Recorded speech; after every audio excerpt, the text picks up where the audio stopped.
This is The Stuff Dreams Are Made Of. I'm writer-collector Ryan Condal. And I'm writer-collector Dave Mandel, and you're listening to the original movie prop collecting podcast.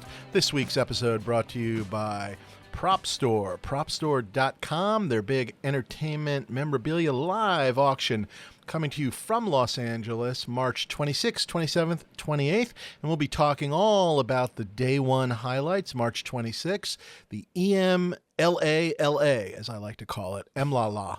That's my new name for it, EMLA. That's good. Live auction, Los Angeles, EMLA. I think they could market it like that and EMLA, like something like that. I don't know. There's something there. I think there's. That's like there. one of those like the when like the NCAA when it's like the National College Association Athletics. You get to the final word and then there's another letter on beyond it and you don't know quite how to fill it in. It would be EMLA and EMLAL, right? Because it's just London, right? Or do they UK? Because that doesn't work. Then it's like EMLA UK. Lauk. Yeah. But EMLA, that sounds EMLA. very nice. Like a small child with a daisy skipping through the field. EMLA. So, yeah, there's something there. Get Chuck on the phone. Hurry up. Build them. Hurry up. Get them. This is marketing gold. How are you? I got to see you in person, which was lovely. It was excellent. It was really excellent. We got a couple of hangs together, which was really nice. The final one capped off in very, very classy style by me just falling asleep at your apartment. Just mid-conversation with me and Kelvin. Just right off. He's asleep. I mean, that was the end of my, I just, this Blitzkrieg week. And I've done these before where I come into LA solo. And it's fun. It's exciting because, the thing I miss most about that place is the people.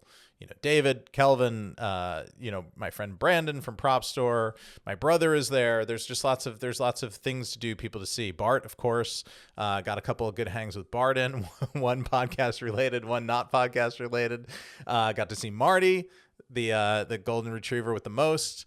It was fun. But what I end up doing is about 2 or 3 weeks out, and Dave, you know this, I'm like, okay, you've got dinner on this day and lunch. Right. And what are you doing in the PM between lunch and dinner? If and I meet you at dinner, can I get to your house by 9 o'clock so that I can then get to somebody else at 11 o'clock? Yeah. No, I I try to maximize the time. I mean, I sleep in the hotel room. Otherwise I don't see the place. And that's it's the most fun for me, but it also it's just challenging because LA and travel times and whatever. It is work. I mean, I feel a little bit like that when I go back to New York, where I'm ostensibly there to see my folks, and then usually there's something that I'm there for also, but also then it's like, can I see high school friends, college friends, work friends, and it's just, and it never quite works, but it is what it is. So I get it. Well, much appreciated, and obviously it was fun seeing you. But so great fun. I got to see the reformation of the condo, which is really coming together. I mean, I think your stuff is the best displayed I've ever seen it. I mean, yes, I think you would agree that there's still some organizing to do. It seems like you're still relocating things to get them. Got to see the condo basically right now is the best it's been in like easily 10 years, kind of a thing. Like in terms of like the displays that have been created, where things are on the wall. And we're getting closer to some of the clutter being eliminated. I feel like when I first met you, which was like 07, 08, that era, it was more suited to like the round table seating of just like everybody come and hang. But now, I mean, just now, whatever, 18 years later, there's so much more stuff to look at. Yes. So it's a bit of a trade-off. In probably 2007, it was definitely more comic art. There was props, but the props weren't necessarily, they were in like, I guess for lack of a better word, the second room. And now the props and the art are sort of mingling in the main room. And so it's become a different thing. Yeah. Yeah. But it's looking great. You've made really great progress. And I can also, you can see where it's headed, which I think is really exciting, and for you, and I know it's been kind of driving you giant crazy. Bonfire, just a giant, I set the fire this time, and it's not outside the building, it's inside the building. So much melted plastic, Dave. So much melted plastic. So many gorillas. Oh, R.I.P. That was great fun. And I mean, the night that we had where we ended up going out to Propstore to do the videos on this very auction. Yes, which I guess you're is likely a good watching. point we should make, which is go to YouTube and please check out all of the Propstore auction videos on our YouTube channel. And if you're not subscribed, please subscribe. Please give it a thumbs up if you can. It all helps the overall algorithm of YouTube. But we got to see a whole bunch of great props and have some fun with them and wear some gloves and whatever. And we've got a whole bunch of special guest stars, I should point out too. We from do, the yeah. It was prop collecting community. A lot of guest stars. Yeah, that night was a good old fashioned like prop nerd hang, which I just have not done in kind of years, and probably since before COVID. Well, you get together with the UK guys, and I guess it's usually auction related, maybe, or around the auctions. Yeah, I do, and I don't mean to besmirch them. I love you guys, my mates out here, my British mates. But that gang, Rob and Brandon and other special guests not to be named were, that's my OG gang from back when I started collecting. So it's just a little, I'm getting older, getting more nostalgic as we go. It was just great fun. And I really had a sleepless week, but really enjoyed it. And then last night I slept for 10 hours. So I'm coming to you very well rested, and I never adjusted. So I feel like I've gotten right back on track here. So I'm feeling like it's 7:48 as we speak right now PM, and it feels like it's 7:48 PM to me. So I think that's a good place to start. I should also point out this is one of the more exciting shows where we in America have had daylight savings, and we sprung forward. We're recording this on a Sunday, like around 12:30 for me, or 12:40 as the case may be now. But we've sprung forward, but the UK has not. 3-week delay. Yeah. So I have to keep track now of my family on the East Coast. That's now 4 hours minus instead of 5. And LA, friends and business and prop nonsense is now minus 7 hours. So yeah, it's such a silly system.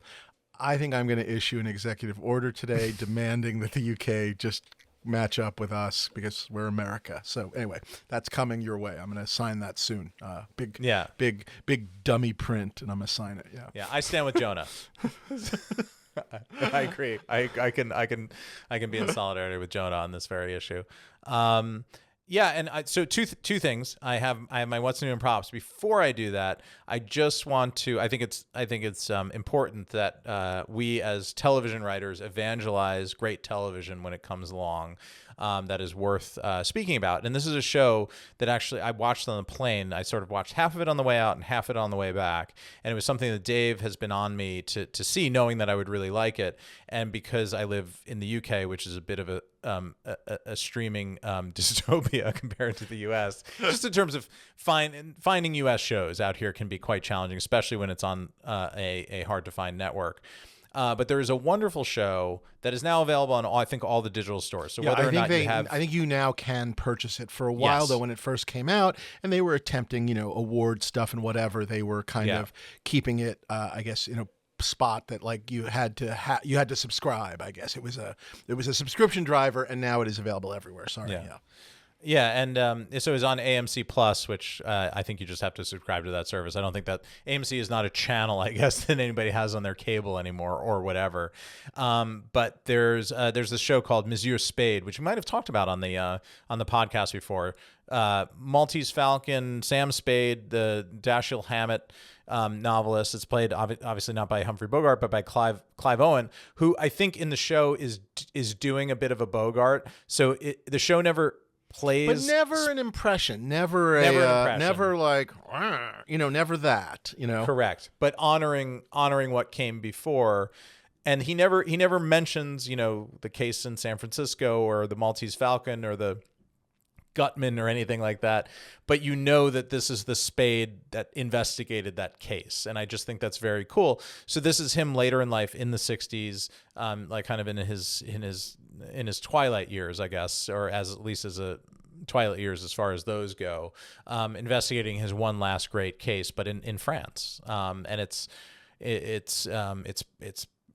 quite post-war, but still feeling the scars of it. And it's just, I don't know. Scott Frank directed all 6 episodes. He's the co-creator, co-writer of the show. I just really enjoyed it, and Yeah, I just highly I've recommend it. always obviously been a Maltese Falcon fan. I've sort of tracked down some of the various additional Hammett short stories of Sam Spade, of which there's a couple of those. And this just did such a lovely job sort of honoring all of that, but also really it's completely own thing because it's not, it's not noir San Francisco. It's bright and almost too bright. Right. The south of France, sunny and whatever, and having sort of Spade in that world, and yet he is still the tough guy. Really highly recommend. So please check that out. And it is. I can't think of a single prop I want from it. I just really enjoyed it and leave it at that. Oh, yeah. you know what? It's What? to me, it's his gear. The box. Okay. Yep. Okay. Fair enough. The I old think box. I think just with All right. with the jacket and the 45 and the the Okay. wallet and the fedora. That's the thing. That's the thing for me. I think there are actually a couple of good props from that show. But anyway, watch it and we'll talk about it. So that's my television recommendation for the week. As far as what's new in props goes, I have another clue for the great acquisition. It's actually with me now. I have it. It's in my possession. I'm very excited about it. It is not in this frame, so don't go looking for it. It needs a display made for it. My guess is an orange couch from Star Wars. Very good. And to make it clear, Dave brings up a good point. It is not the Batwing. We've gotten a lot of guesses that it's the Batwing. It's not I already what is have the most expensive Batwing. thing he ever bought. It's what's this new thing that is now the most expensive thing. Yes, yes, that was the challenge. And I should so point think out, people for misunderstood. additional points, this thing lived in my condo for about 3 days or 2 days, technically speaking. And so for additional points, what did Ryan get? And number 2, did I have enough time to make a fake one and switcheroo them? And does he actually have the real one?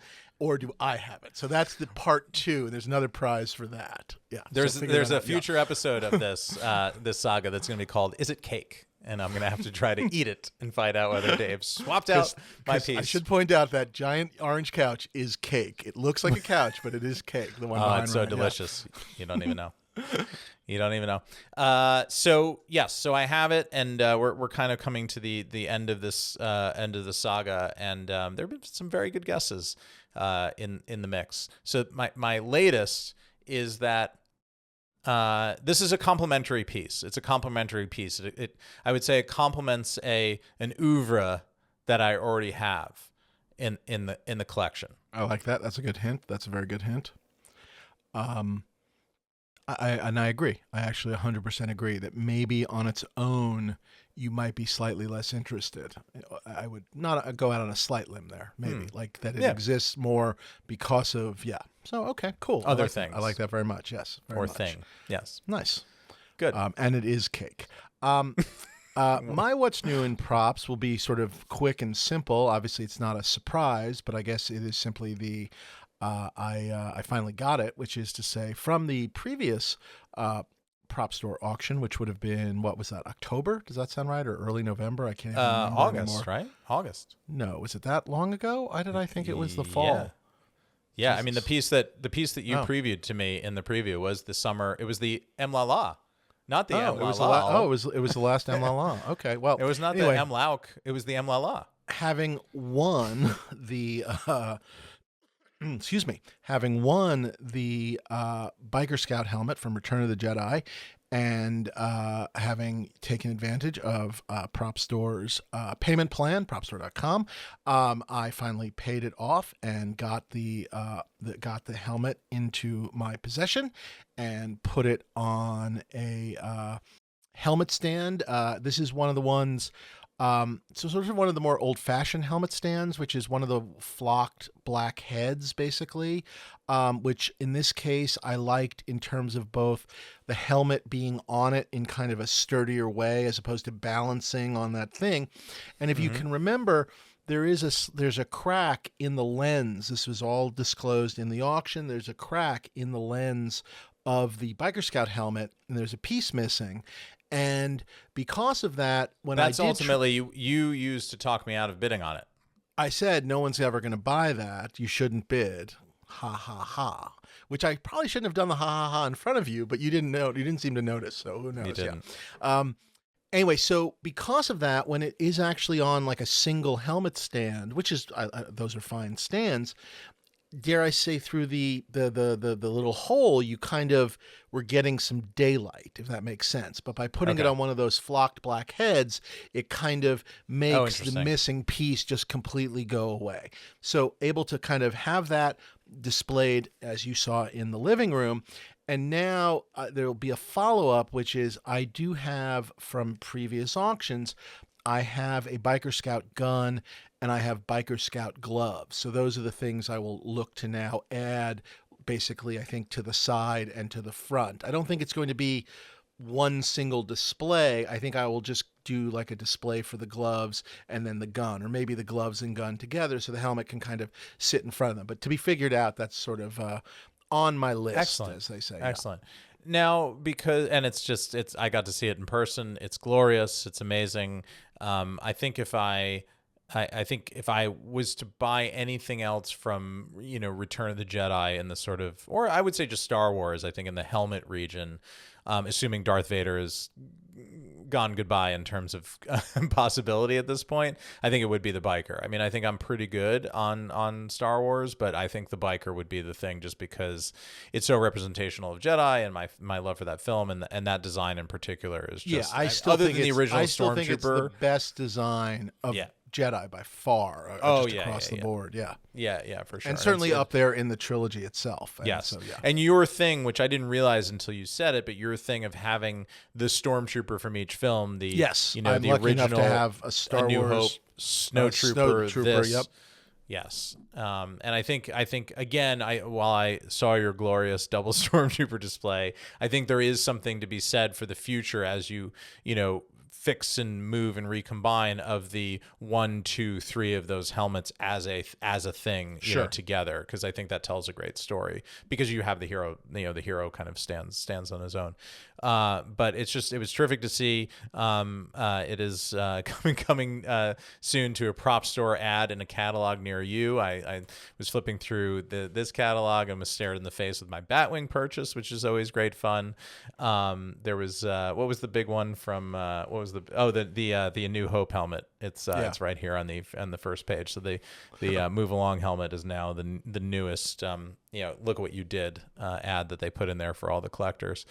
I just it was super great to see. A question for you, and I think I know the answer to this, but when you look at it, do you think of I want to replace the face shield, the screen, or is it because it's original you would never consider going? I feel like I really don't want to touch it. I guess if there was some possibility of somehow, and I don't even know how this would work, somehow finding, because obviously there are constantly production parts showing up. Sure. I guess it's conceivable if an actual provable piece came along and there was a way to flip them. Sure, maybe, but I think it kind of just is what it is. I do need to tells look. The story. Yeah, I do need to look at it and see if it's worth possibly from like behind gluing one of the cracks just to stabilize it. Although I do think the one thing, it again being on the flocked black head where it's really filling the whole space, there's no real room for it to kind of fall forward or backward. You know what I mean? It's kind of like, it's almost like the head is kind of locking it in a good way. So I don't think it's in any danger. But that was my only real question is, do I need to further stabilize it? But I sort of feel like it is what it is, and that's okay. You know what I mean? And by the way, if there were 30 others and there was and I thought there was a genuine opportunity to get one of the non-broken ones, maybe I would have waited. You know what I mean? But in a world where, back to like there have basically been 2 of these we've ever seen, it is what it is, and I'm okay with it. So that's right. I think the real answer, I guess. Yeah. Right. Well, very good. Congratulations. Thank you. Great acquisition. And speaking of Propstore, EMLA into the, we're going to talk all about, I guess we're going to talk all about day one today, right? March Day one. 26th. Yeah, lots. these are a few of our favorite things. This is where we 452 lots. We're going to go over. We're not going to do them all. We're only going to do about 448 of them. So that should be good. Key lots across the catalog, and then all the Star Wars lots in great detail. Yeah, exactly, for like 6 hours. But should we just dive on in? If you guys want to open up your catalog or download the PDF from propstore.com, you can download this. Once again, the PDF only does day one. Everything else needs to be seen online. So be aware of that. And there is day 2 and day 3 with a whole bunch of other lots and some really wonderful stuff. But we're going to be talking only about day 1 right now, if that's okay with everybody.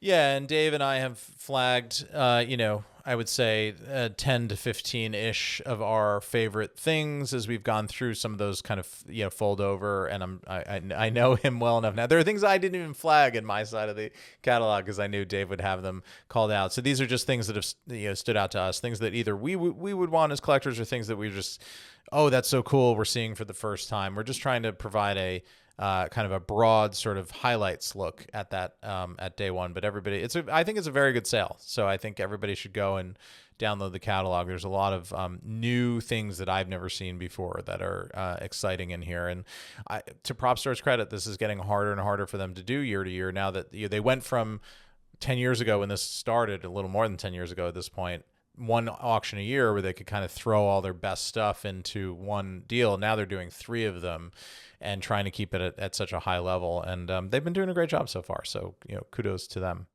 This catalog has a bunch of stuff I would like to have. I don't think I'm going to bid on it all, but it has a bunch of stuff I would like to have, which I think I'm there with you. Yeah, the highest sort of honor I can sort of offer up. Should we dive in and just kind of start? Let's do it. My first. Yeah, where's your first? I don't know. I'm 19. Sort of, okay, so I'm, I guess, before that, which is okay.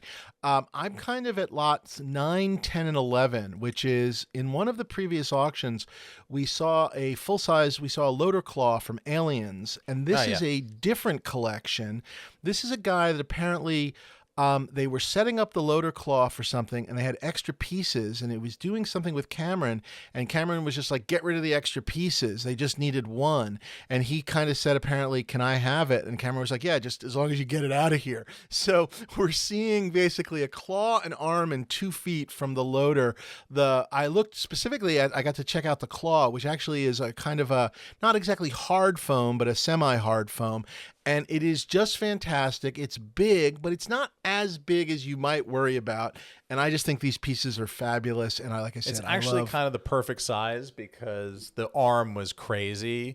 Yeah. The one that they had the last time. But the fact that the claw is on its own kind of makes it. Although I guess you could buy the arm. You can buy the arm and put them together. Yeah, you can buy the feet. But I thought all 3 of these items were really cool.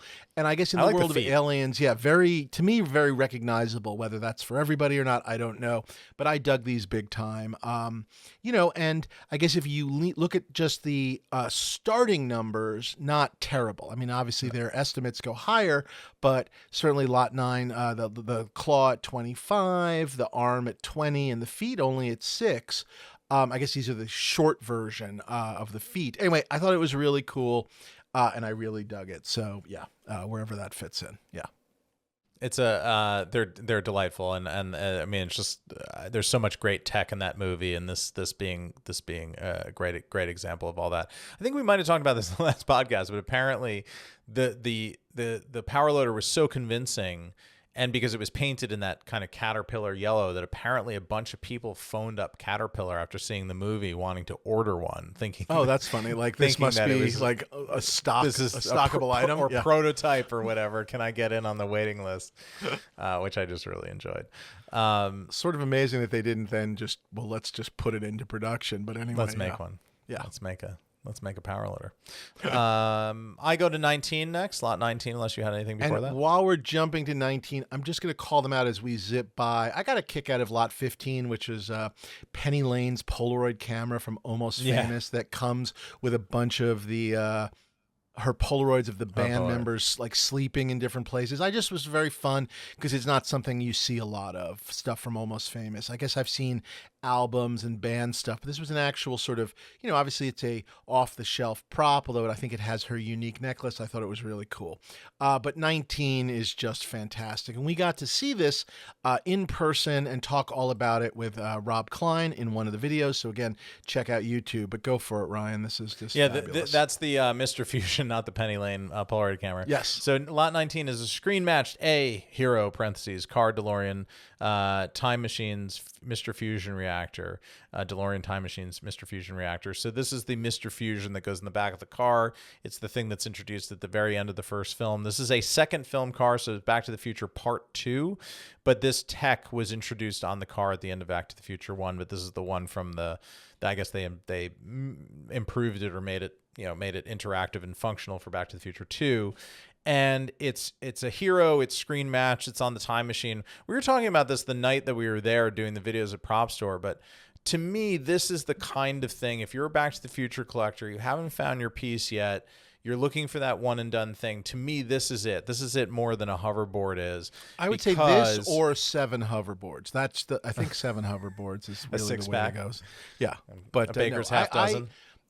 I think I'm on record certainly as 2 and 3 are not quite my favorites in the same way 1 is, but I think this is the best prop from certainly 2 and 3, and it has the connection obviously to the back end of 1. Yes. So I think this is about as perfect as it gets for sort of one of these. Certainly the future props for me. This is the one. Yeah, this is. And to me, the stuff that you most often see from this film is usually Back to the Future 2 stuff. Sometimes Back to the Future 3 stuff, the Western stuff. I think what's great about this is that even though it's from Back to the Future 2, it's on the car, it's on the DeLorean, it's on the time machine. And I think anybody would say that if the hero time machine showed up from Back to the Future 2, Dave and I would not, hesitate to turn, we would not turn our noses up at that because it's a continuation. It's a prop from the kind of the original story. Whereas the hoverboards and the inflatey jackets and the Nike shoes and those sorts of things are from, just frankly a lesser film, the sequel and the saga. Whereas this is tied, and this is tied to the basically the title of the movie. It's the time machine that makes the movie possible. What I loved about this is that it's made from an actual coffee machine. It wasn't a Mr. Coffee, Dave. Do you remember what the? It was a Krupp's coffee grinder, and if you look at basically that sort of clear area, that's you put the beans on the top, and then that's where when it grinds the beans, that's where you get your grinds, and then you make your coffee elsewhere. But really wonderful. Obviously the Mr. Fusion logo is sort of added to it.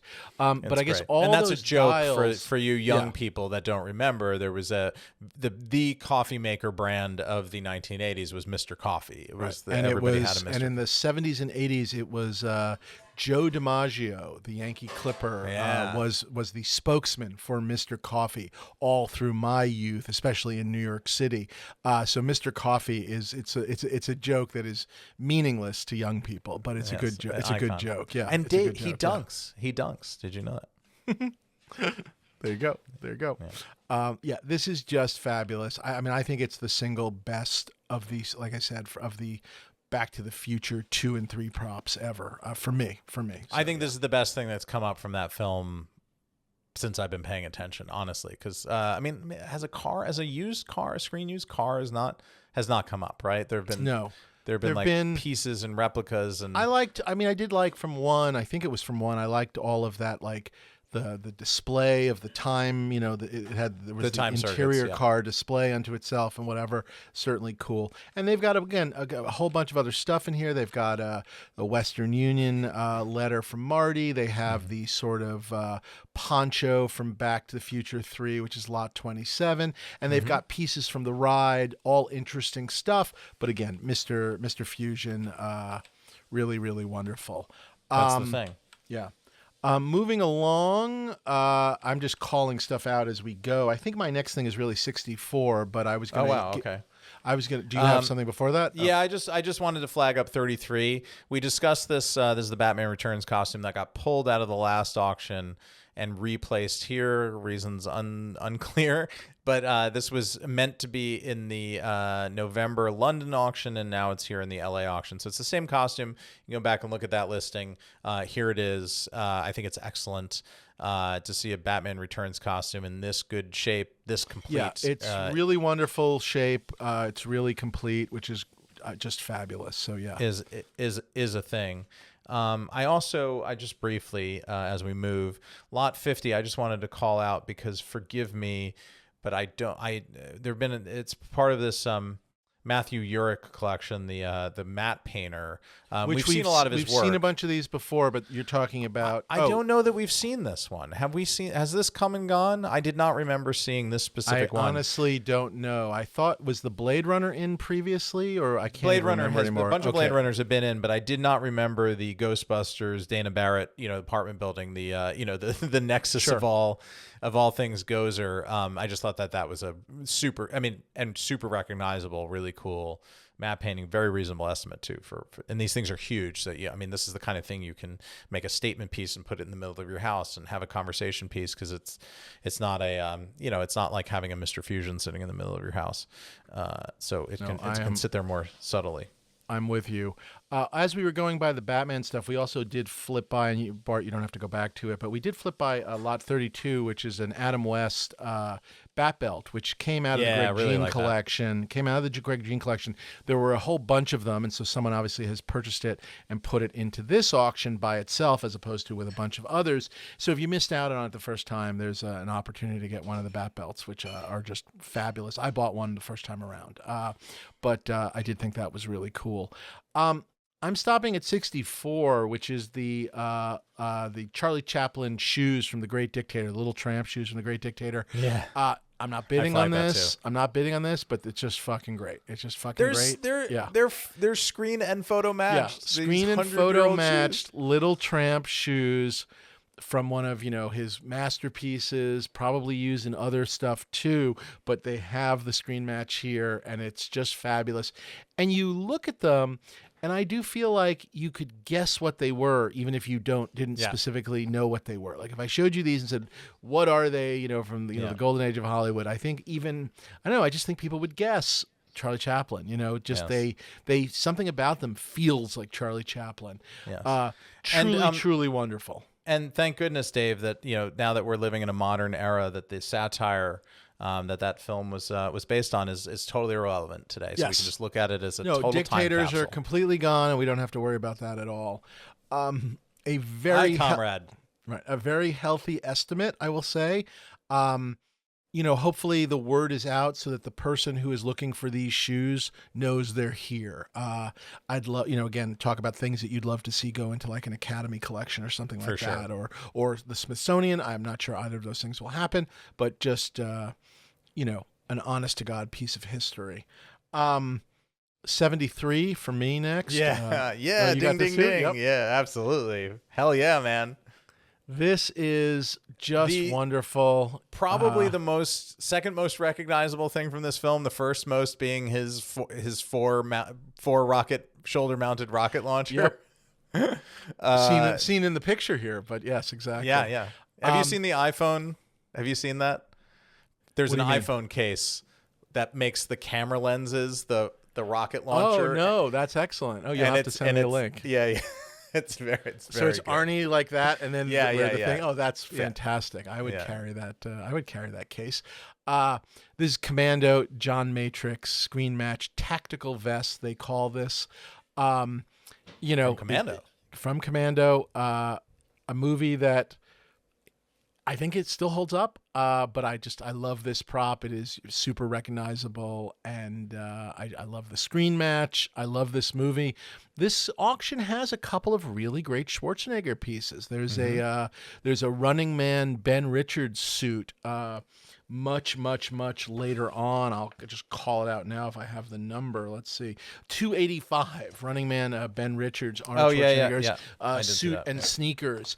And also pretty great too. But this is fabulous.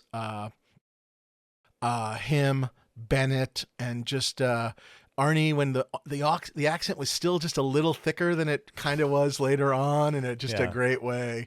Let off some steam. Yeah, let off some steam, Bennett. Sully, you remember I told you I'd kill you last? I lied. Yeah. And of course, I don't need the gun, John. Yeah. He's flipping the knife back and forth. He's got this weird British accent, right? I think he's Australian, but it's something Australian, in there. Yeah, he's an Aussie. That's right. Yeah, and Bill Duke, I eat green berets for breakfast or whatever that is. I mean, it's such a good that movie. That movie is a treasure. So that is a great piece. Just soaks in testosterone. Yep.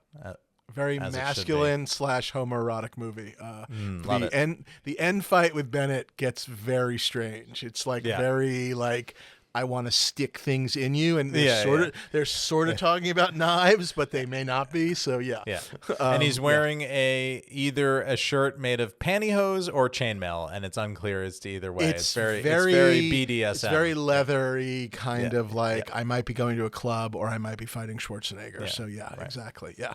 And a young Alyssa Milano and Raydon Chong. There's just many reasons. And if you stop listening to this dumb podcast right now if you haven't seen Commando, go watch that movie if you have not seen it, because I feel like it's I might do that right now while Dave lost just continues in the shuffle. Lost in the shuffle. Yeah. Yes.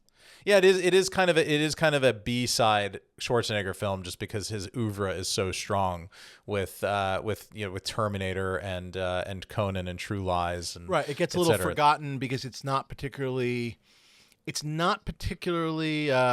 special effects heavy, I guess, in that sense. But it's not genre in that way, right? Yeah. But what's amazing about it is it's the kind of movie, to some extent, that like some of the guys that came later, like Seagal and Van Damme, sort of tried to copy, like a movie where like one guy has to fight an army to rescue someone or something. Yeah. And it is incredible that all those years later, nobody ever did it quite as good. Their knockoffs were all just like, lesser knockoffs. And again, a very charisma is not something you can ape, Yeah. Speaking of Conan, Lot 74, delight to my young heart. We covered this in good detail on the in the Propstore videos, so I just wanted to quickly call it out. But it's a stunt Atlantean from Conan the Barbarian. It shows evidence of heavy use. We handled it. Dave and I both were holding it and sort of in awe of it. It's really great, and really, short of something like My Hero, these things are just awesome. And this, for a stunt that's built in 1981, when they were making this film, almost 45 years ago, I have to say it's very high quality. The casting is impeccable. The paint work is great. The rope work around the handle is hand done, so it's not cast in. So they cast it without the rope work on the handle. We talked about it being weighted and balanced as a real sword, so it doesn't just fling around. It's again, if you can't get a hero, which is essentially impossible at this point, and you love Conan, there you go. I had one of these in my collection for many, many years. I let it go for a... That I sourced? Yep, I let it go for a Star Wars trade that I certainly don't regret, but I have definitely sort of like, of all the things that I've let go of over the years, it's probably the one thing I missed maybe the most, and it's definitely... it's certainly on my list. I am not going to lie, and I'm sorry, I don't think this is not a flaw for the world. This is a flaw for me. There's a lot of usage on it. I will simply say the chip at the very tip, that it doesn't have the point to the sword.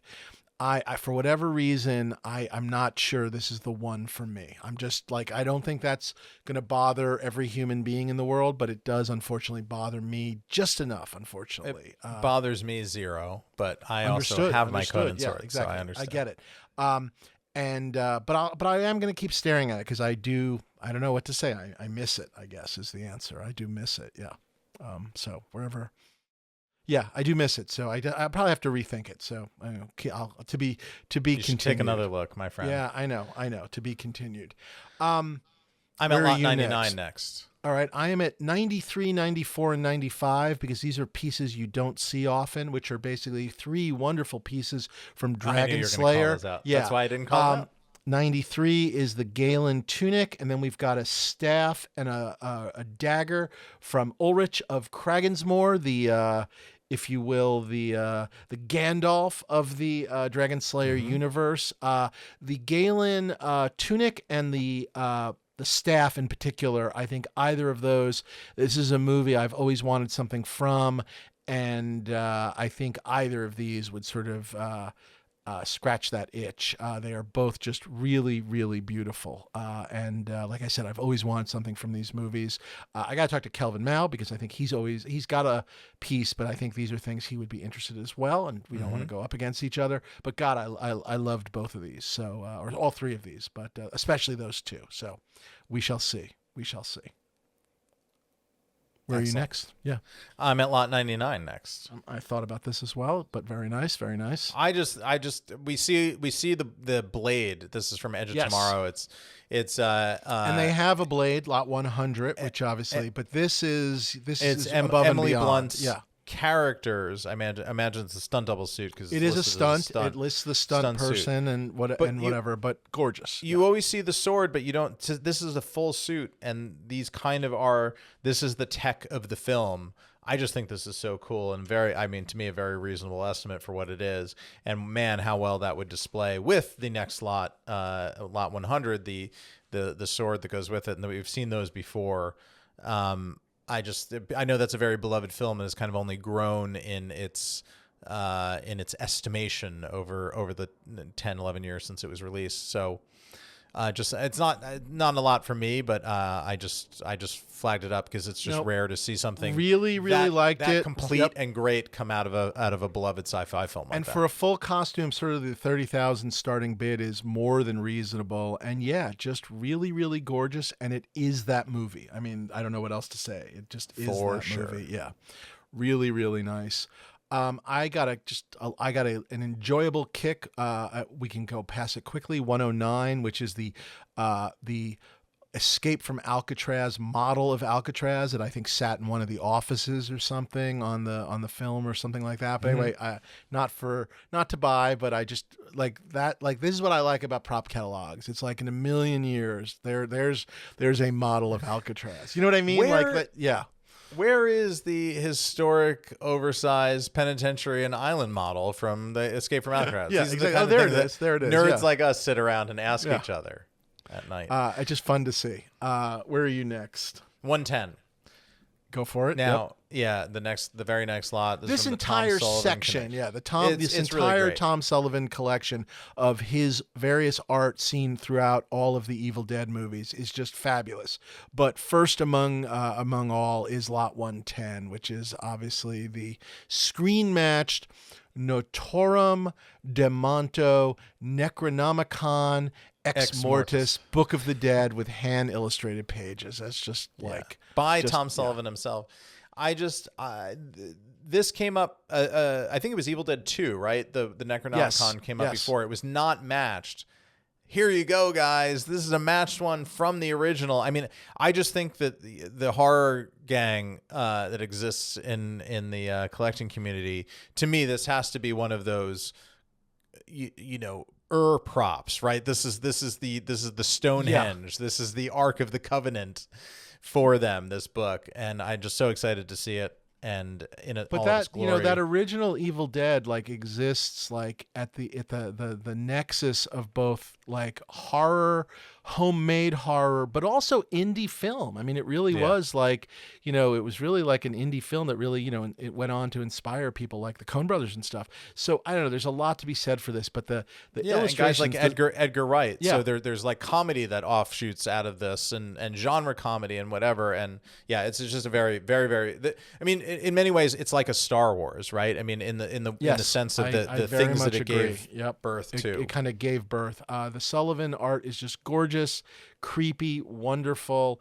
And like I said, there's a whole bunch of other stuff that follows, various sketches, some prototypes, some just loose pages, then some props that he held on to.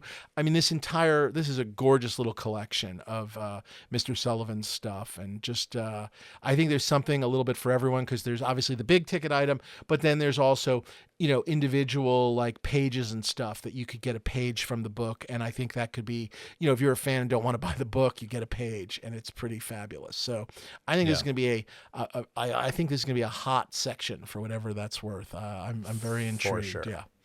Yeah. I'm calling out lots 123 and 124 because I think they work together. 123 is a reference cast of The Elephant Man, and then 124 is the secret ritual orgy cloak from Eyes Wide Shut. I think you put those together, it makes for a really interesting display. I'm not sure why I think that, but I just thought it'd be fun. Yep. I just think it'd just be real badass. Yep. Very enjoyable. And while you're pondering that, let's go to lot 129. Very nice. The ZF-1. The Zorg Industries rocket launcher. This is one of the coolest props ever built. Whatever you think of that film. Such a wonderful prop. And this is the screen matched, I guess, hero light up one. You can see the light in the photo there lit up. It is, For you absolutely positively have to kill every motherfucker in the room. It's the ZF-1. Just great and grand. Just look at hilarious overkill in a really, really fabulous prop way. So, and in a way, it's like that is the Fifth Element. Yep. All right there in one little lot 129. But I love it. And built by Simon Atherton. So there you go. Very nice. The great Simon Atherton. To keep going, I'll call them out, but let's not even stop on them. But 131 through 135 is a collection of Friends stuff. I mean, that's a show that I think people are always looking for. So they've got a couple of main characters. But I want to stop, and it really is a section, but it starts with lot 137 and goes for ding, ding. Yeah, but it goes for the next, 7 or 8 lots, which is they've just got a wonderful selection of Galaxy Quest stuff. And 137 is the screen-matched Alexander Dane, Alan Rickman, Dr. Lazarus costume. They've got other costumes. They've got a nebulizer, which is their phaser. They have some of the alien stuff. They've got the Vox communicator. What was it? Gropthor's hammer? By Gropthor's hammer, exactly. Yeah. That movie only gets better and better as we get. Yeah. There is a wonderful, it just celebrated its 25th anniversary last year. There's a wonderful 4K restoration on disc. It's done meticulously and lovingly. And if you have not seen this movie, you need to see it. I think it's more relevant today than it ever has been. It's such a great commentary on genre fandom and the things that it creates. Genre fandom, rebooting, all of these things that were interesting ideas back then, but certainly now in the world of whatever Picard and whatnot, I mean, more relevant today than ever before, and just a really, like I said, it still makes me laugh, which is my highest compliment. And I think any one of these items is great, but certainly the opportunity to grab a costume and then a weapon, or a costume and maybe put one of the Vox communicators in the hand. There's a lot of choices here to mix and match in a great way. And I will also say once again, for, hero costumes and weapons from again, to me, a well-loved movie, very reasonable starting bids. We're under $10,000 here. So I think that's important. So yeah. I'll let you do 147 because I know it's on your list. It's a thing of great love for me. The 147 is the screen matched, light up, radio controlled Hero Ghost Trap and Portal. I mean, what is there to be said? This come around again. This was in a previous Propstore auction. I guess it's being listed back here, presumably by the consigner, unless it's changed hands since then. But it's a Hero Ghost Trap it's screen matched to Ghostbusters 2, but it was built originally for Ghostbusters 1. It's everything you would want. It's radio controlled. We demo it on the Propstore videos. Again, go to YouTube and see this wonderful remote control that allows the doors to open, lights to go on, and like power lights to kind of, go up and down and whatnot. Really, really special to see. Really. You can see in the listing, you can see the remote It is a full-on, 1980s remote. It's 1980s tech in a great way. With the pedal, I have one of these in my collection. I have no pedal, and it is not remote controlled, so it gives you an idea of the variations. The one I have is one of the ones where the cartridge is removable. When the trap is clean, when the light is green, the trap is clean. So there were different ones made. This is a full-on hero, and it this is, and I also think, not that there aren't other Ghostbuster items both in this auction and in the world, this feels like a real one and done. This is, you've got Absolutely. A ghost trap. I know what that is. We're good. I don't need anything else from Ghostbusters. So yeah, really, Absolutely. Really special. Just loved it. I'm going to 164. I was going to point out there's some Gladiator pieces that look like they've looped back around. 163 is the Graduate jacket, which was very interesting. This is a Planet Hollywood piece. It's Dustin Hoffman's jacket from we also cover that in our video. We cover that in the video. And we cover these in the video too, but they need to be called out. 164 is John Travolta's jacket from the Grease Lightning number. It is not a leather jacket. It is sort of the satiny dance version of it. And we heard a story that I guess when this stuff was coming into the auction, Travolta was like, I have the leather jacket. And that, I guess, Randall Kleiser, who contacted Propstore or was involved in some of this. I'm not quite sure the relationship, but he reached out and they said, oh no, this is the dance version from Grease Lightning. And then it all made sense. There is a leather jacket. This is not it. This is the Grease Lightning version, which is more of a dance material. So that's 164. 165 is sort of one of the Sandy dress outfits from when she's out with, I think, Tom, played by Lorenzo Lamas. She's trying to make him jealous. And then to go one step further, 166.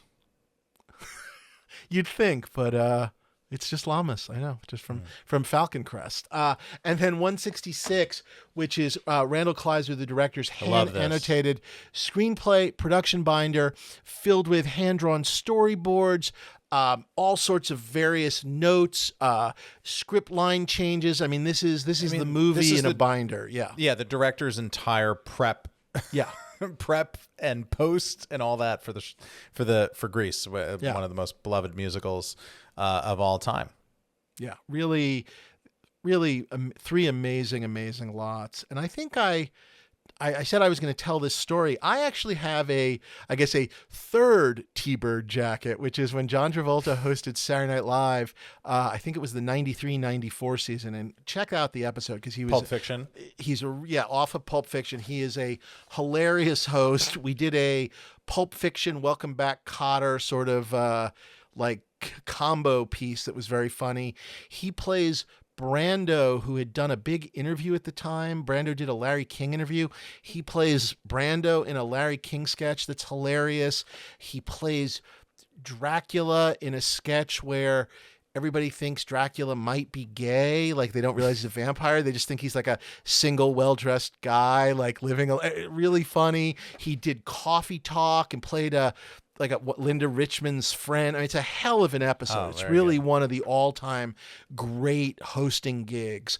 But at the end of the episode, when they're saying goodnights, we did something I love format breaking, and we didn't do it a lot on SNL, but we did it a couple of times. I think I've spoken about the Planet of the Apes kind of cold opening and whatever. So this was an end idea, which was they're up there saying the classic goodnights, good night, we had a great show, whatever. And then I think like Janine Garofalo and Farley are like, but John, are we ever going to see you again? It's like, of course we will. How do we know? And it basically, he kind of like shoves Farley and then goes, I'll tell you how. I want Babaluba, I want Bam Boom, and then goes into We Go Together from the end number from Grease, and they all sing We Go Together, and the guest stars too. So like David Lander, who played Squiggy, was in the Welcome Back Kotter sketch, so he's in there. Steve Buscemi, Mr. Pink, popped in, so he's in there too, and they're kind of singing and dancing as well. And at the end of the sketch, as everybody's dancing, they split, and the car comes through, and in it is John Travolta in a Saturday Night Live T-Birds jacket that we made, which I kept. And then Seal, who was the musical guest, agreed to wear a leather jacket and a curly blonde Olivia Newton-John wig, and they wave as the car flies and takes off. And I'm very proud of it. But I have the Travolta jacket. Yes, Kiss from a Rose on I that think episode? so. I don't remember, Yeah. but that sounds right.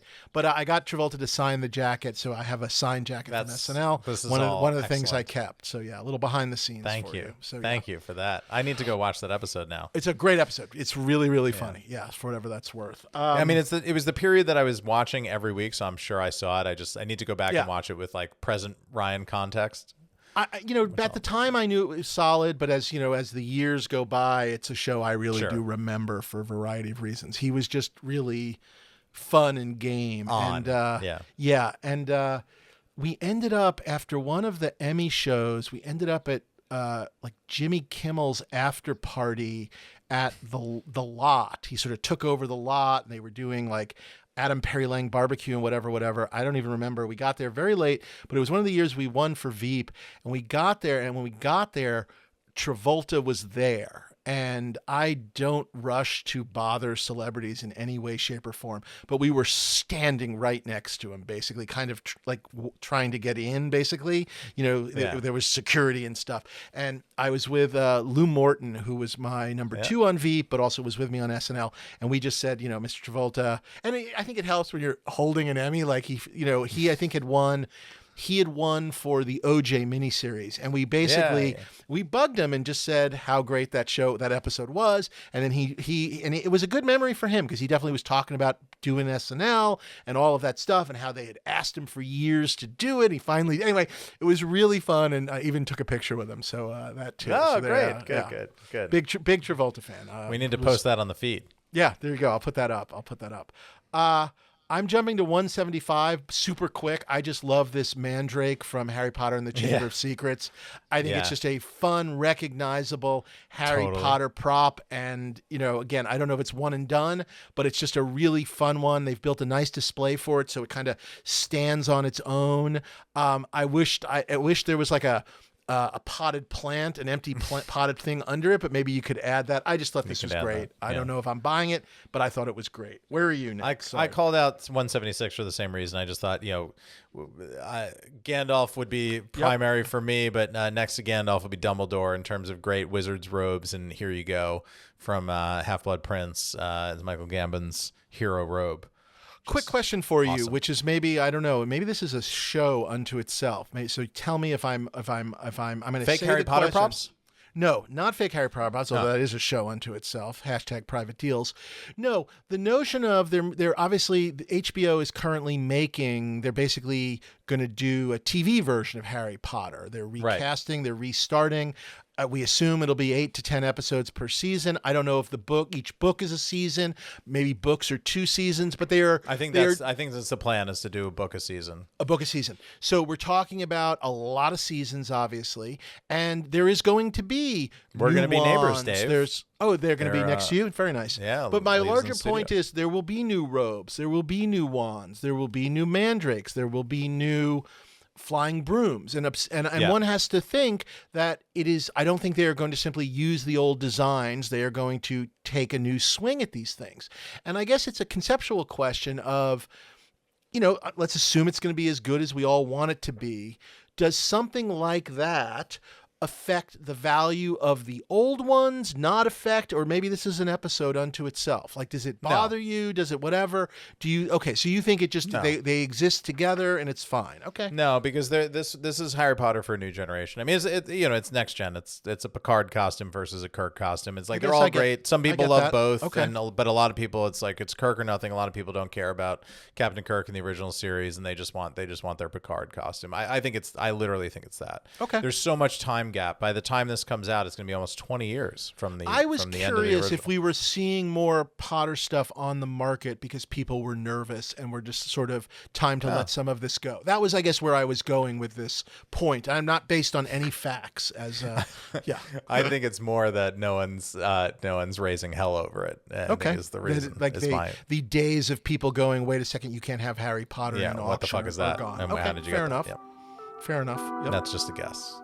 From Dave's Workshop, makers of custom prop displays and plaques. Looking to showcase your screen use props? Visit FromDavesWorkshop.com to commission custom displays tailored to your collection.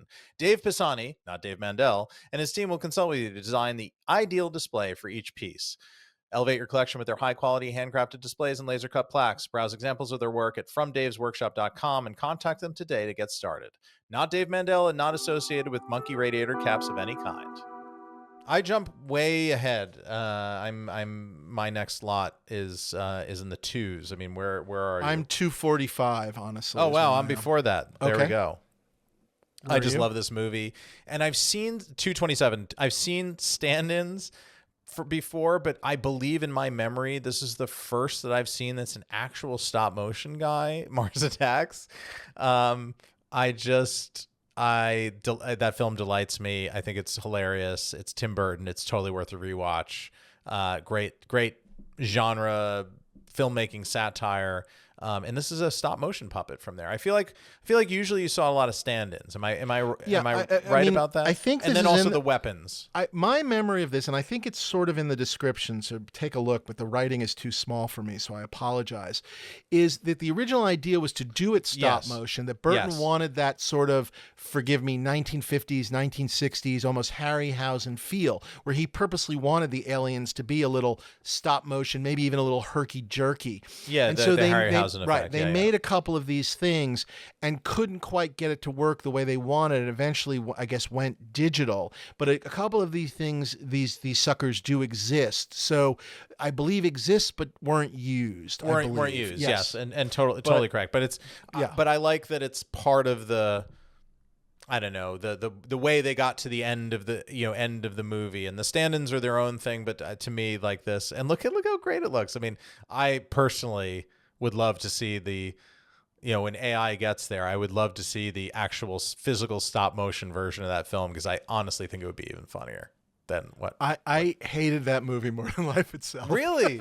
Oh my God, did I hate that movie? Yeah. Oh, okay. I don't know what to tell that's you. Why you Just yeah. That's why you skipped a lot. I just really I could not have despised it more at the time. I found it. Yeah. Sorry. I just was just sat there annoyed by it. Okay. Yeah, sorry. We'll agree to disagree. It's agree totally to disagree. fine. Yeah. I delight in Mars Attacks. No.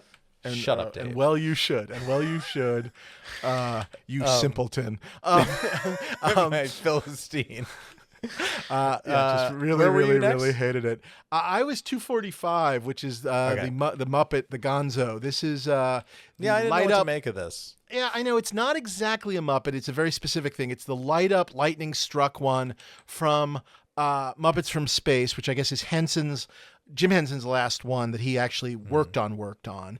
And obviously it is not a puppet. It's not a Muppet in the traditional sense.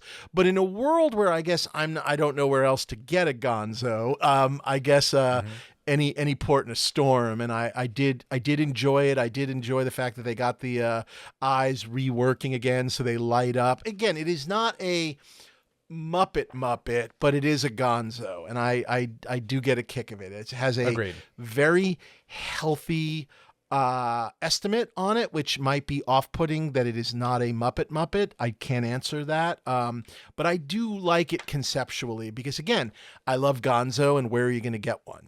That's really where I ended, but enough to call it out. So there you go. I called it out.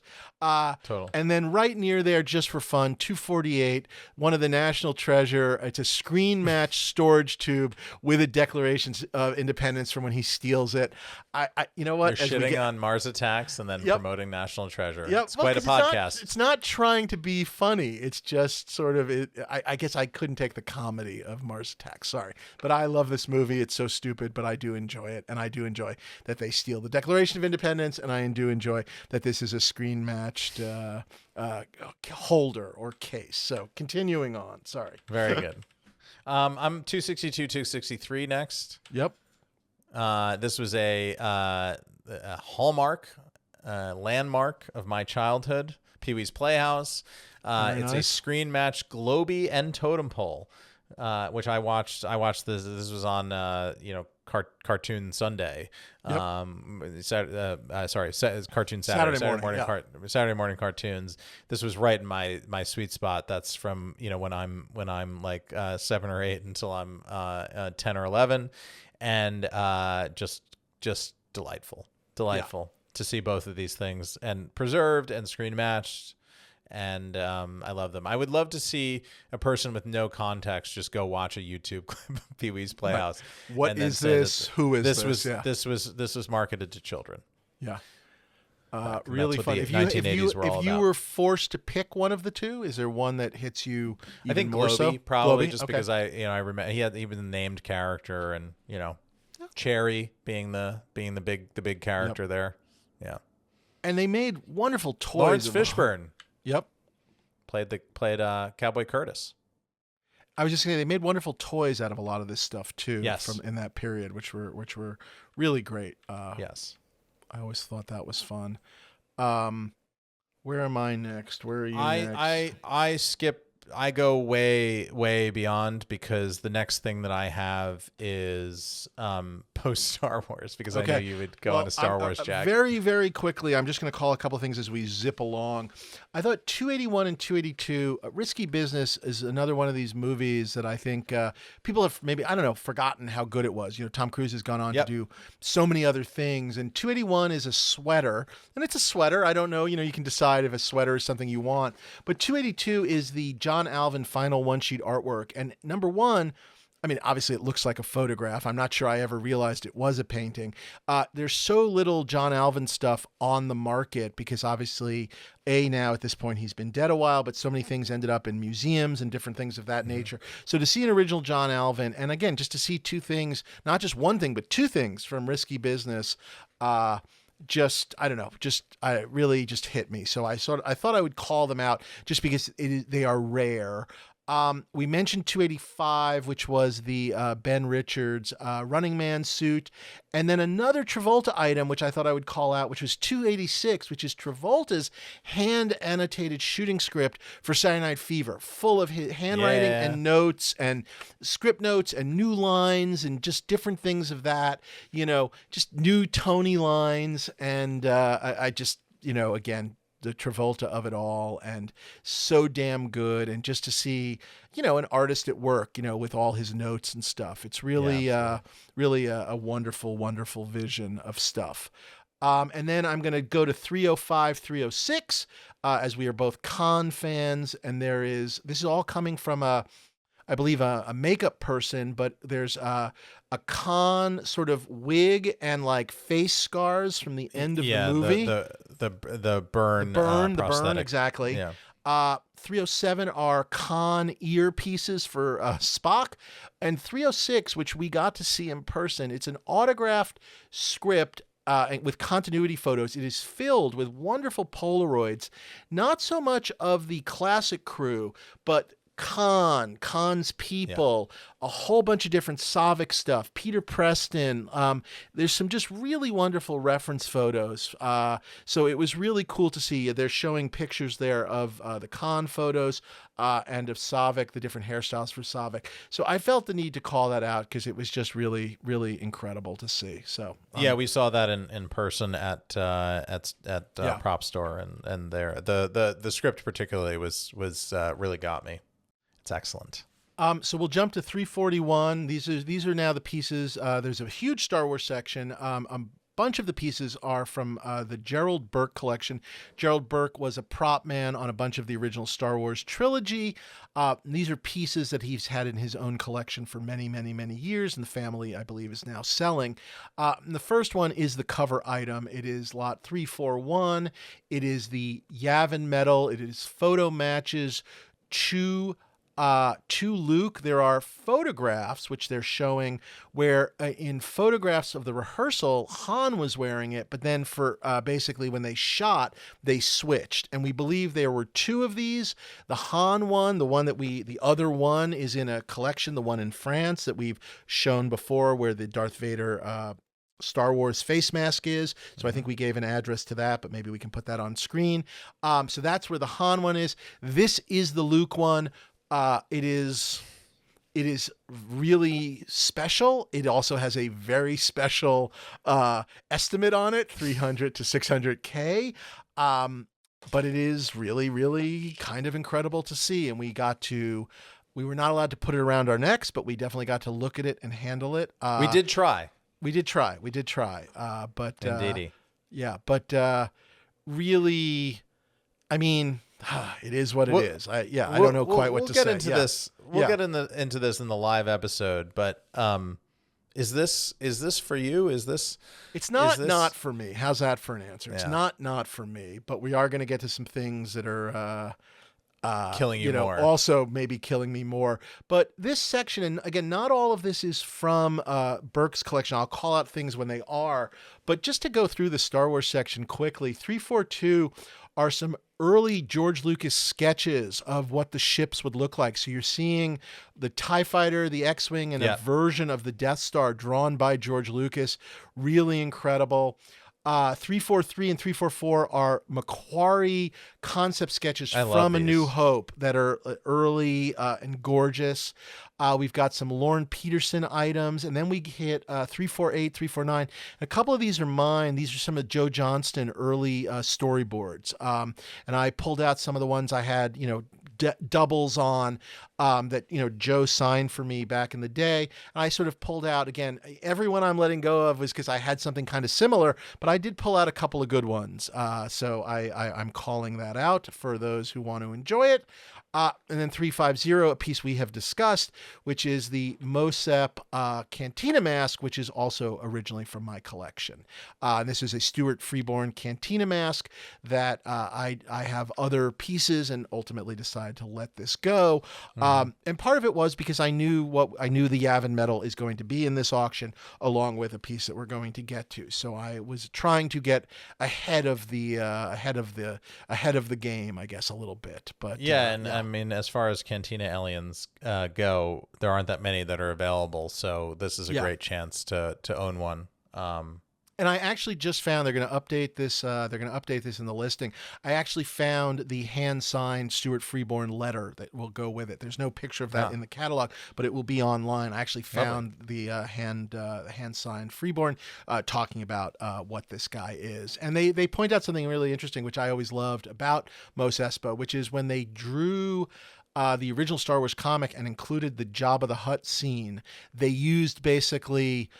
They needed to do something, and they used this mask as Jabba in the Star Wars Marvel comic, the original adaptation, because they didn't know what else to do. And of course, at that point, they're working from a script, and they didn't know the sequence would be cut. So I guess it's better than the special edition guy, right? Yeah. So I don't know, kind of cool. Again, a whole bunch of other really interesting stuff, but we do need to jump to 358. And this is a piece that actually technically has a lower starting bid than the Yavin medal, although I kind of think they're going to reverse each other when things get going. And this is incredible and has sort of an interesting story. This is the photo-matched bowcaster with restored dressing Chewbacca from basically the entire original trilogy. This thing... This is wild. Yeah, this is wild. This was originally in the Planet Hollywood auction at another auction that you all know who we're talking about, but we're not gonna blame them. But somehow when it was given to them by Planet Hollywood, it was labeled as a replica. And there was so much stuff in that auction.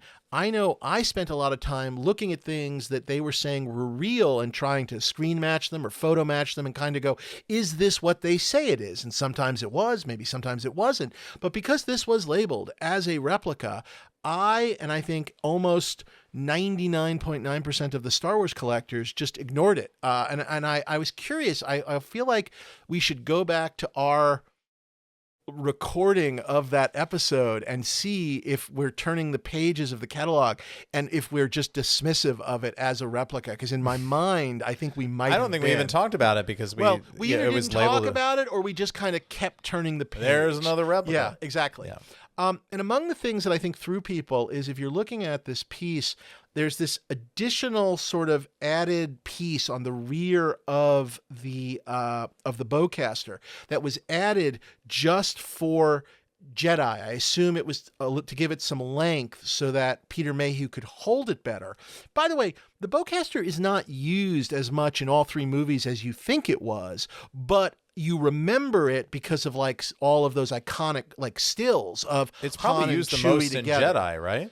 It's not used that much. In He terms ends of up blasted. He shoots the speeder bike down with it. He does. You're right about that. So it has that moment, but it's not a lot in the rest of the movie, I guess. And then he's using other weapons when he gets onto like the little AT-AT thing or the ATST and stuff. So anyway, it's incredible. But because of that piece, I think it threw a lot of people because that piece shows up in photos, but it doesn't show up in the movie, that extra piece. So I think that's partially why people thought it was a replica.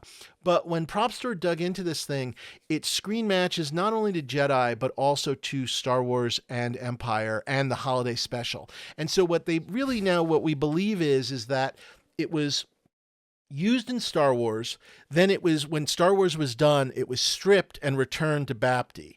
And then when they needed it again for the holiday special, they got it back and they put new pieces on it. And then they used it for that and Empire. And then for Jedi, they added that piece to it. And I guess when all was said and done, it did go back to Bapti. And at some point it went from Bapti to Planet Hollywood. That's probably an area that can be more sort of figured out later on. But it went back to Bapti, then to Planet Hollywood. And here we are. And it is truly, truly fabulous. It's hard to sit here and go like, we're talking big numbers. It's hard to sit here and go, I am going to get this, but I guess I think I can certainly say you will be bidding against me. I will. That's the easiest thing I can say. Gauntlet thrown. Yeah, I don't know. It just, I do love it. And I love the metal too, but it's just in terms of maybe the order. I mean, you Chewbacca. Yeah. You Chewbacca. Yes. I think the idea of being able to put this under or with my Chewbacca mask from A New Hope, and also with my Han Solo blaster, would be just something really, really, really special. And that's the best way I can express it in terms of my own desire. When I was a kid and we played Star Wars, I was Chewbacca. And at some point or another, I made one of these out of a wrapping paper tube and a paper towel tube and some string. So yeah, that will be up for sale in the next EMLA. I'm putting that up. It's a screen used from my childhood friend Larry Schwartz's reimagining of Star Wars, shot mostly in the library of the Horace Mann School in Riverdale, New York. So that's coming up for sale soon, including a C-3PO made of yellow construction paper taped to Jason Silverman, who played C-3PO, and Jamie Mast, who was R2-D2, on his knees with blue construction paper on him. So yeah, did he? A lot of exciting props coming up. Yeah. Did he phone up Anthony Daniels to do any character prep? Did he do any of that? Yeah, Anthony Daniels was willing to scream at a small child, so that was good. He was willing just to yell at him. Yeah, so that was good. Anyway, just an incredible thing, and just I will never be able to sort of get over the fact that it was there for the taking, and I just yeah. Everybody, and none of us did. None of us. Everybody made the same. You can't I was talking with Gus Lopez about it. It just nothing. Just none of us. Focus on the future, my friend. Yeah, you need this piece. This is more than a lot of stuff that's come along recently. This needs to be yours. Just. You need to manifest. We're going to try. But Lord knows what's going to happen. A couple more pieces then from the Burke collection. 59 is a C-3PO foot. I got a real kick out of 60 and 61, which are art department models of the X-Wing and the Snowspeeder, just used when they were sort of mapping out their sets. So I got a real kick out of that. Another Joe Johnston's storyboard from Empire that was one of mine, if I may say.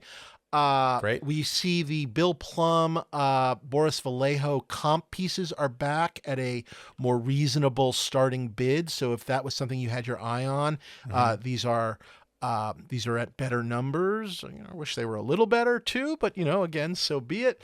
One of the gift versions of the Snowspeeder, which we've seen before as well. Not this one specifically.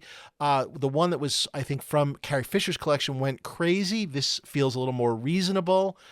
371 is another one of my pieces. I'm just going to call it out, which is a Tauntaun skull from the Wampa Cave for the special edition. And it is great and matches and signed and all those kind of wonderful things, but ultimately special edition, I said goodbye to it. As you can imagine, I got a real kick out of 374, which has nothing to do with me. It's a Vista Cruiser motion control camera. This is so from, cool. from I had this Jedi. flag too. Yeah, this is just, this is cinema history. I don't know what else to call it. This is and cinema how is history. This available? I know. I don't quite understand it. But really, and I've got nowhere to put it. I'm not buying it, but I wish I had a warehouse. I don't know what else to say. Yeah, just awesome. And this is how they shot the space battle at the end of Jedi.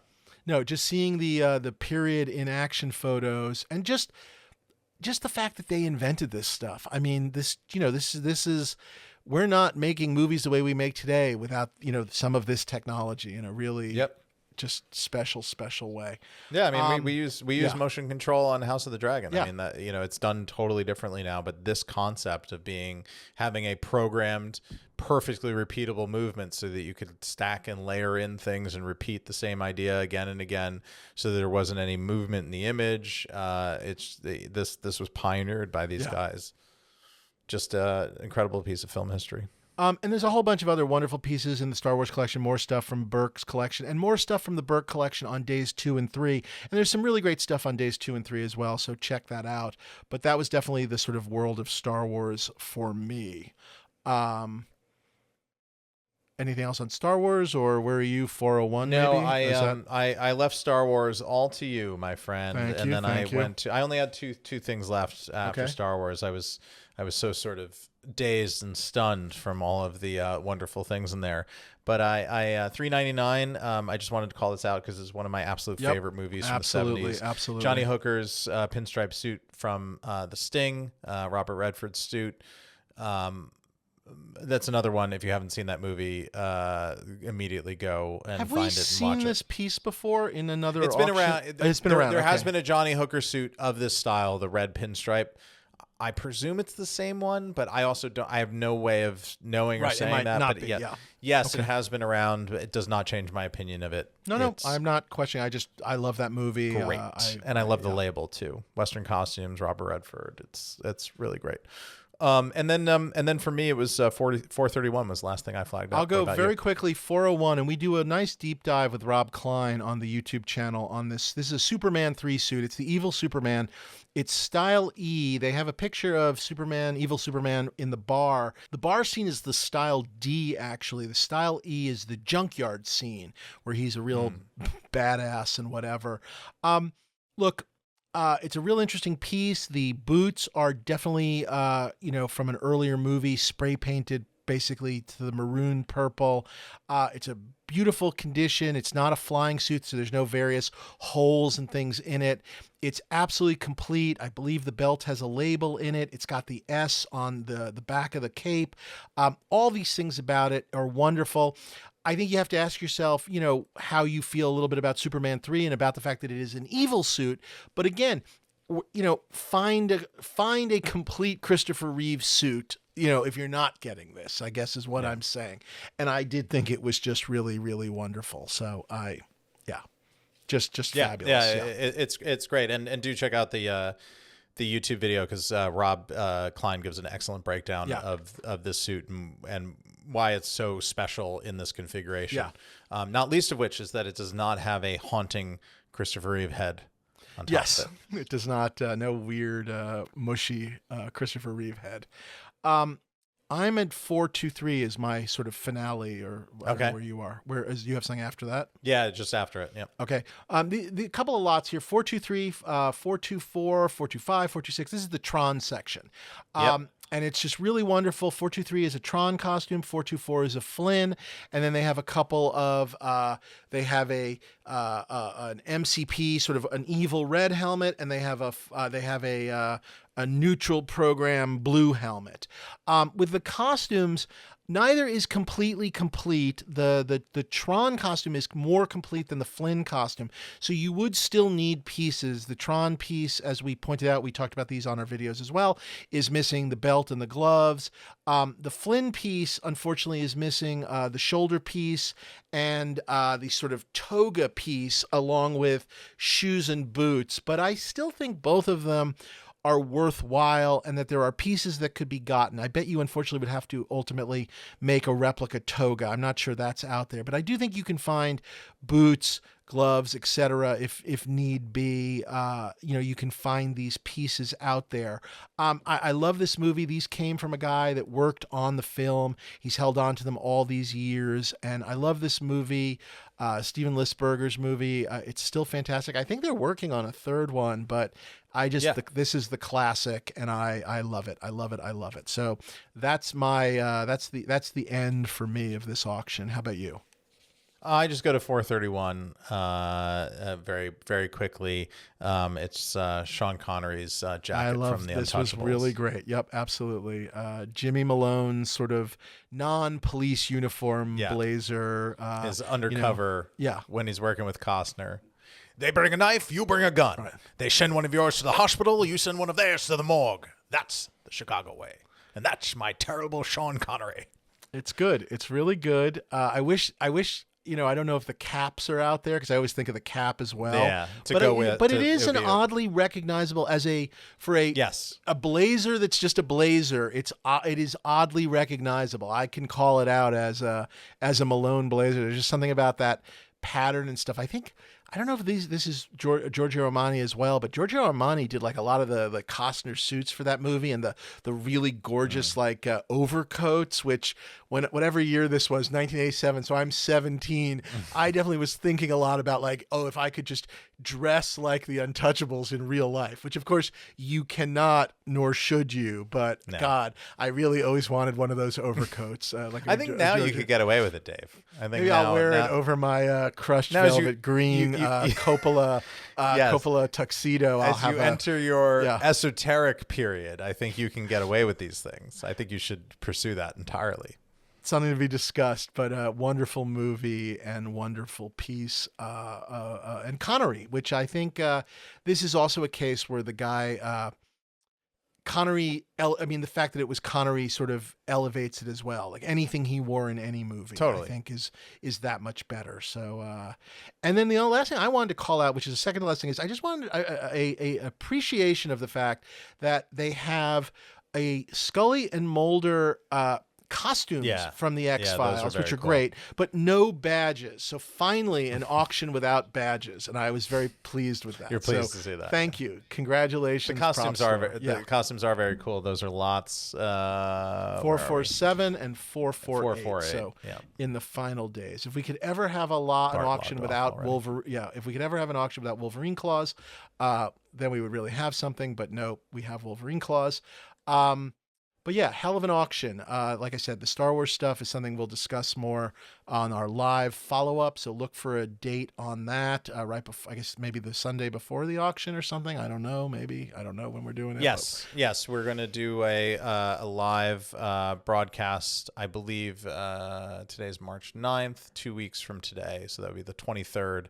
Which would be the Sunday right before the live auction begins on the 26th. Yeah. So here's my physical catalog. You can see all my screen used Post-it notes. That's how I flagged it up. Nice. But this thing is nice. And Dave, whether they followed our advice or not, it's only day one in the catalog now, which I think is really great because in the printed catalog.